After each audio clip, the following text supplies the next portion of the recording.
Gobble, gobble, everybody. It is another week of Stat Connect. We are excited to be here. We are excited. Last week is in the past, and next week is in the future. It is a new dawn. It is a new day. It's a new football game. so that's good. That's good. I'm grateful that it's not last week anymore. We're gonna be here to talk about Colorado. I'm joined by Dustin Birch and Matt Patton. As always, sorry I couldn't be with you folks last week, but looking forward to. I guess not one last. Utah's going to a bowl game. There's another thing to be grateful for. Yeah, you might detect a theme here. I have a confession for the viewers. I am not well prepared for today's event. I've been thinking about turkey. I've been thinking about stuffing. I can throw ill-informed college football takes with the best of them, and so you're going to get some of those today. But we're going to rely on the expertise of Mr. Birch and Mr. Patton to really kick us off. So do you guys want to talk about last week? To me, it was just a quick game, where it just didn't feel like anybody wanted. They were sort of perhaps reacting to the reality of having fallen out of the conference title race and not really being sort of nationally relevant. It just on the road, it just 110% didn't show up, especially that first quarter. It's just super, super, super out of hand after that. It was so weird. Do we want to say other things? Do we have analysis? Or I think that the mental aspects maybe are certainly part of it, but also you add 3 more starters out. It's really true. On a team that, Arizona's a solid defense, but they're a good offense, particularly in the secondary, and then you lose your sacker and your team leader and best defensive player and certainly best player in the secondary against a good passing team and a solid rushing team. They're a good team. And so I think everything just finally caught up to them. I mean, I think they finally just, they realized, all right, we just lost to Washington. We're out of any contention for the Pac-12 championship. Our goals are done. It's almost like looking at it as a COVID season. I mean, there's been so many injuries, so many issues. I could almost see the players just kind of saying, you know what, we just got to finish this season and wait till next year. Because most of them are going to come back. And I think that they're looking at this as, okay, we failed at our goal, but it was kind of because of these extraordinary circumstances, and it kind of showed up on the field, unfortunately, against Arizona. Yeah. And, the Sports Illustrated just came out with it, and I had heard a little bit about it before. I'm sure you guys had too, but also the team had the flu. So at least one of the players who was missing missed the game entirely because of the flu, not because of injuries. And then several of the other players who played were also dealing with the flu. So it's just, nine things on top of each other. Then on the road in the pouring rain, I was at the game. It was miserable. It's just, sometimes in college football, you add 17 things all come together to make for a really bad day for one team. And it's just a highly, highly random game. You just can't rest too much on a bad scoring margin because bad plays happen and good plays don't. And suddenly your team's down 3 or 4 touchdowns, and it's real hard to get back from that, especially when you're built like Utah is. Yeah, they were due for that kind of a game, honestly. They had so many games that they'd kind of gotten away with, I guess you could say, and it just got to that point. It was due. It also was one thing that we had talked about a little bit, Matt and I, last week, is the special teams has been a problem. Returning blocking has been a problem. And the block punt, and Arizona blocked a punt 2 years ago that game went down to the wire and easily could have kept Utah out of the championship game 2 years ago. It would have cost the first Rose Bowl because of a blocked punt. And then we had another one that really kind of put Utah, then they're down 14. They're overwhelmed. It's another kind of piece of the difficulty in that first quarter. But I'm glad you bring up the block punt because I think that was actually kind of the definition of that game. I mean, you had a guy that was just completely completely asleep at his assignment, just asleep at the wheel, just thinking it'd be any other punt play. And I mean, the Arizona defender that blocked that punt, he was basically untouched, and he just went straight to the ball and blocked it. And it's just like, what was our guy even doing? Like, completely missed assignment, and that's just the way it went. Yeah. One of those football teams playing to win, other one showing up, punching the clock. Right. Arizona's still got a chance. Yeah, they are not mathematically eliminated. Not at all. They're in the exact same position Utah was in last year. Oregon State wins and Arizona wins. They're going. Yeah, this Civil War might be the game of the year of the Pac-12. Those are two really, really good football teams. That is appointment viewing for anybody who's a Pac-12 football fan. But we're here to talk about the other appointment game, the greatest rivalry in the Mountain West, Colorado Buffaloes, Utah Utes. No rivalry has ever been manufactured with more enthusiasm. The Rumble in the Rockies. That's it. There's a trophy. There's a statue. There's got to be something, right? There's some kind of thing. All right. This game is not as exciting this week as it was looking like it was going to be early in the season. Well, and I think for both teams lately, the have fallen on hard times, serious problems just in terms of the personnel they're able to put on the field. We're not going to get to see the teams or the matchup that I think folks were imagining when the Buffs were sticking it to TCU there really early in the season. And we've seen, I think, the same thing that BYU's feeling this season in the Big 12, that Utah felt in the Pac-12 those first couple of seasons, that the grind is real. The punishment on the roster is real. It's really, really hard to get up and play in that way for multiple games. And once these coaches start to build up film on you and not take defeating your team or dealing with your players for granted, you have to start getting really creative. And Colorado is, in a lot of ways, is sort of a new Power 5 team, right? An almost entirely new roster, new coach, everything coming generally up from other divisions and other places, and really putting this all together. A lot of talent, but just a lot to do, and still a lot of work to do, I think, for that team to be as good as we've certainly seen flashes of, which is what makes them dangerous, right? As the talent level is high and the playmakers can make plays any time. So it's challenging. But what do you guys see happening in this game this week? Did you get a chance to go ahead, Dustin?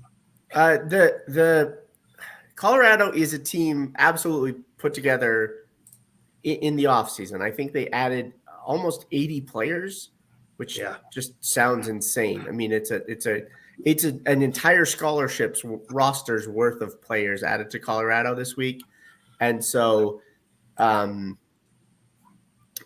there are a bunch of individual pieces that are very good. The ones that national talkers know the names of, right?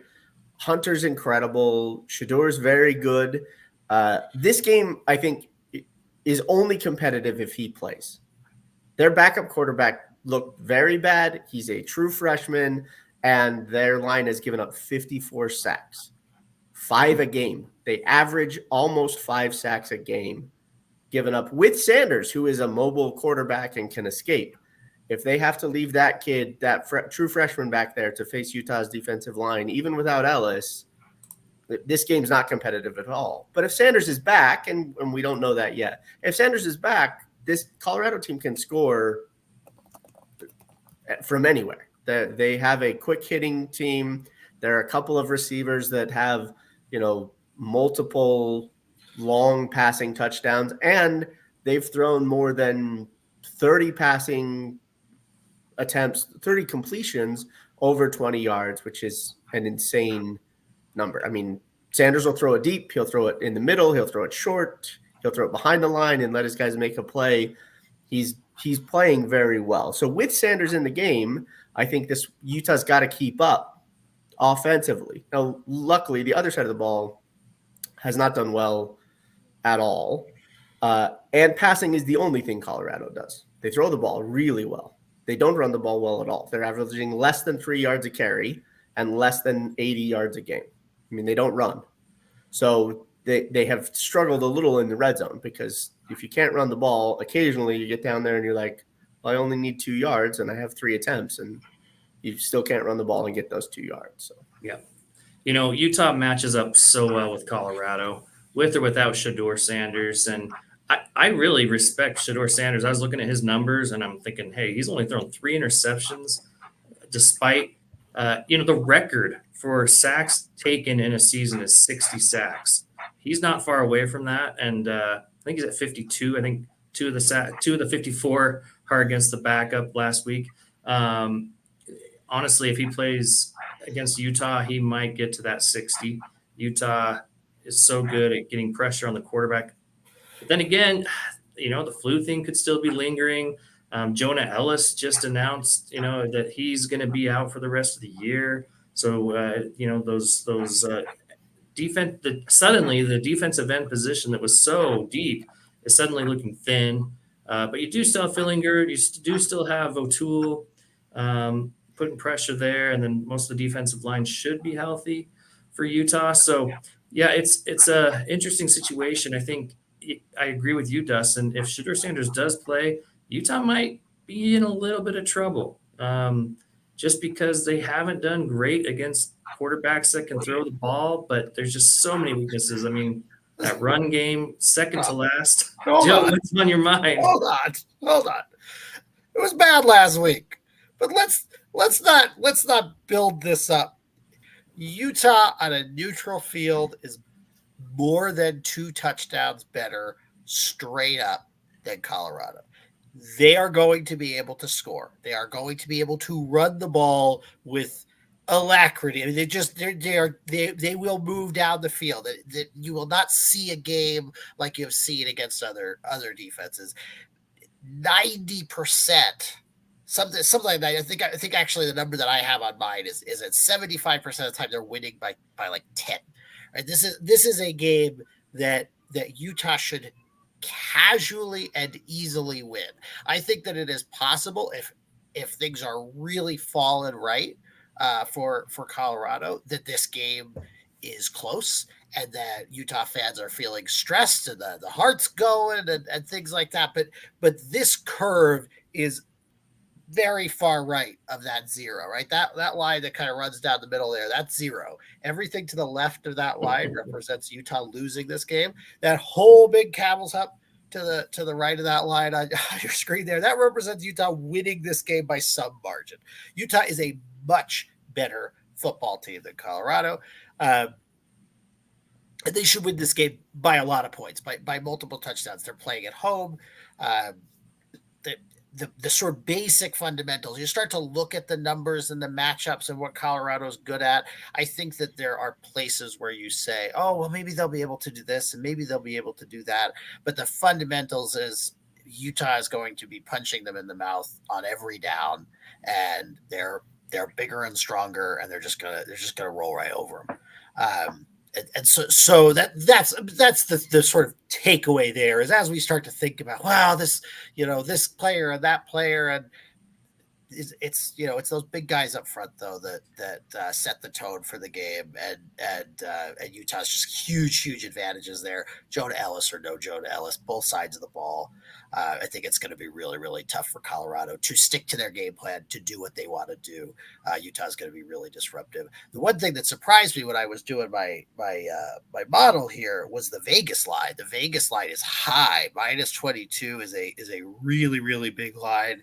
I liked the line last week that kind of had Arizona favored by 1. I hate lines like this. I think gambling on a line like this is just coin flip, right? Like, you're just giving away your big risk for the bet like this, because you don't know if Utah is playing well enough to beat them by 22. They could throw in the twos in the third quarter and give somebody a break or give somebody a new chance, or hey, this guy's we're going to be using his red shirt. Let's put him in for a 4th game.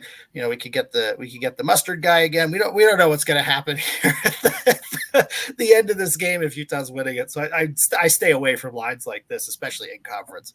But Utah should roll. I mean, Utah should absolutely roll. The headspace part of it, I think they're probably going to be pretty pissed about the way that they performed last week. It's a game at home. I don't know who it's the last game for. I think we got a lot of players coming back, but there's going to be guys who are thinking about this as their last opportunity to show up for these fans. You're going to get great speeches from the coaches and big cheering crowds at the quarter breaks, and I don't know. I don't see this game being super interesting in terms of the scoreboard. I think play to play, it's interesting, and I think that fans should be ready for surprising moments. This isn't a game where I see Utah shutting them out. I think I've got a score 40-21. I mean, Utah by 19. That's a lot of points to win a conference game by. But Colorado's going to get theirs. They're gonna find these moments, and that's what's going to be interesting to watch is how many of them they get. But fundamentally, steamroller meat chocolate pudding. It's not going to go that well. Well, that offensive line, you got guys coming from community colleges. I was looking at a couple of them transfers from community colleges. They've got a couple Kent State transfers. I mean, that was kind of the spot that it appears to me. I think a former tight end converted to a center. That's kind of the spot where I think Coach Prime maybe glossed over a bit too much. And I'm sure they're going to address that in the offseason, but that's the difference in this game. I think if Shadur plays, I'm thinking it'll be something like 31-17. I definitely would not bet on this game, that 22 line. If Shadur does not play, I'm thinking something like 40-0.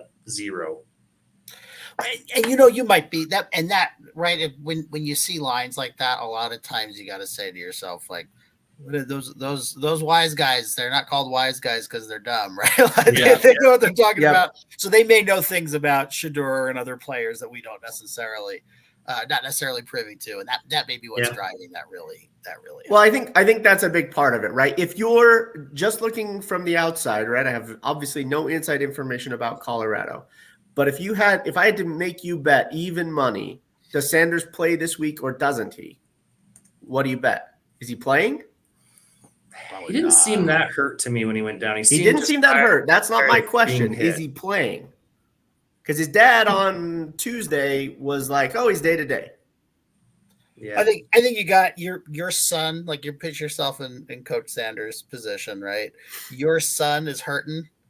And he's been hurting for they've had to inject him every week. Yeah, since season is not going the way that you hoped it would go. Not a whole heck of a lot on the line here. There's nothing. There's no way they get a 5-7 exemption. They're like 100th in. By the way, the team that you're up against is the biggest, meanest defensive line that you'll ever play. That has an almost unfortunate track record of starting games with different quarterbacks than they finish them with. It happens a lot, right? Where these teams are not ready for the physicality of Utah's defensive line, and the quarterback winds up dinged up and out of the game. If I was him, I'd say, look, kid, like get better. This one's not the game. And we try again next year. Let's go back to that transfer portal, see who we can get at center, see who we can get at left tackle, because that's where this team is the Buffaloes are lacking, and it's the weakness that the better teams have been able to. Point. Why risk him in this game? You're not. If I'm Coach Prime, I'm going to say, you know what? Especially it's your kid. You don't want to see your kid getting well, and particularly in this where you've got cover. Right? If Sanders had played all of last week, he'd be playing this week. They're not going to sit him because of his lingering leg injury that he's had for the last 8 weeks. Yeah. But now he's got cover. It's like, I banged up my throwing hand or wrist, that's what he was holding. And then it looked like maybe he had a head injury as well. That's what actually sent him to the locker room. And so they're like, he's on concussion protocol. We're just going to be extra safe with him. And he's just not healthy enough to play this week. You've got the cover. And so I think that's why the line is that big. Is Vegas has also made the bet that, okay, I'm going to make the bet that he's not playing, and we put the line at 22. And I agree. If he plays, I think it's probably 35-21. You can't hold Colorado scoreless. They're a good offensive team, but they can't stop the run. So I suspect Utah's going to grind out the game, run the ball a lot, get some good passing opportunities. And score. Over under is 56, which is low. Right. Vegas expecting a pretty low scoring game, and I think it's exactly what you're saying. Ball control, a lot of run plays called for Utah, but 6 yards every time. Nothing that Colorado can stop. Time just. If I had to bet, I probably would bet the under, but I'd be nervous all game because one late Colorado touchdown that doesn't mean anything is going to ruin my bet. But only thing worse than betting a line of -22 is betting an under on a -22 game. Right. Betting an under on a -22 game where the under's lowish. 56 is not super low. I think I pointed out on the board the Iowa game is an over-under of less than 30, which is insane. That's great. Wow. But yeah, if Sanders doesn't play, I agree. Utah picks the score. It's completely up to them. That the backup quarterback, he's not ready, and maybe with a decent offensive line, he'd have a shot. But with the offensive line he's got, that kid will get run over. He'll have no chance to make decisions. It's they get one guy gets loose and they get 6 or 7, but it's 40-6, 40-7, something like that. All right. Well, I think we're all about on the same page. Shedeur Sanders being the kind of the linchpin for whether this game is moderately competitive to a laugher. It's going to be fun. I am looking forward to watching a game that I feel really good about Utah winning, and that I feel really good about Utah being able to score a bunch of points in and get some big plays. That the Washington game was so frustrating because you knew they were just going to need one more play, but could they get one more play with the defense? No, I'm expecting. It was tough.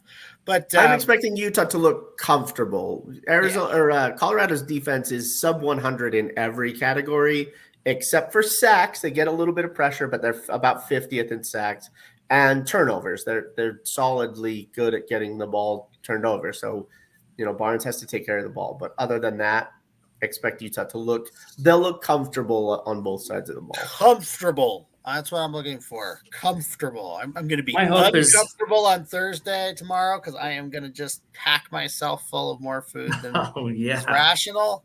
But I want to feel comfortable on Saturday at 1:00 because the Utes win. All right, gentlemen, I do have a turkey to brine. I'm going to get going. It has been a pleasure. It has been a great season. This is the inaugural season for the Stat Connect. I had a lot of fun. This was a good time. We will be back one more time to do the bowl game, and then I don't know what the plan is yet. We'll talk about that. Think about what the plan might be for the off season. Maybe not do nothing, but we'll chat about it. All right. Well, we to a comfortable game next week, huh? Absolutely. Yeah. Have a good week, guys. Happy Thanksgiving. We'll see you.